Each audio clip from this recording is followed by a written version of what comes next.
جدو يا احسن جد بنحبك والله بجد.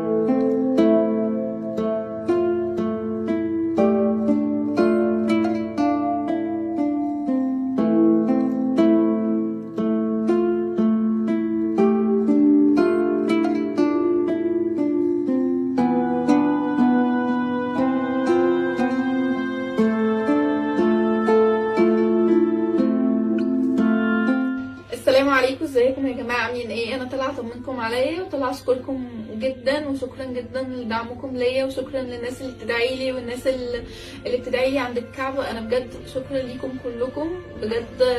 دي اكتر حاجه ممكن تكون بتسبب لي سعاده نفسيه، هو دعمكم ليا. وانا حابه اطمنكم عليا واتابع معاكم اللي انا بوصل له يعني. ودعم انتوا عارفين اللي مخلص اكلي لازم التاتش بتاعك ده. ماشي. بص اول حاجه انا حابه اقولها لكم اني الحمد لله انا راضيه بكل حاجه انا وصلت لها. وانا فقدت عيني بس برضو عندي امل في ان عيني دي في يوم من الايام تشوف. لسه الامل متقطعش عندي وانا راضيه حتى لو كل حاجه اتاخرت. فان شاء الله ربنا يجعلني من الصابرين ويجعلني من اهل الجنه، ودي اهم حاجه عندي. انا من يومين رحت القاهره، عملت اشعه على العصب البصري بتاع عيني اليمين، لان طبعا عيني الشمال حصل لها ضمور خلاص مبقاش ليها امل. وللاسف نتيجه الاشعه دي طلعت ان عصب عيني ضعيف جدا. وطبعا انا امبارح جالي الخبر بس ما زعلتش وقلت الحمد لله، وبرضو عندي امل في ربنا.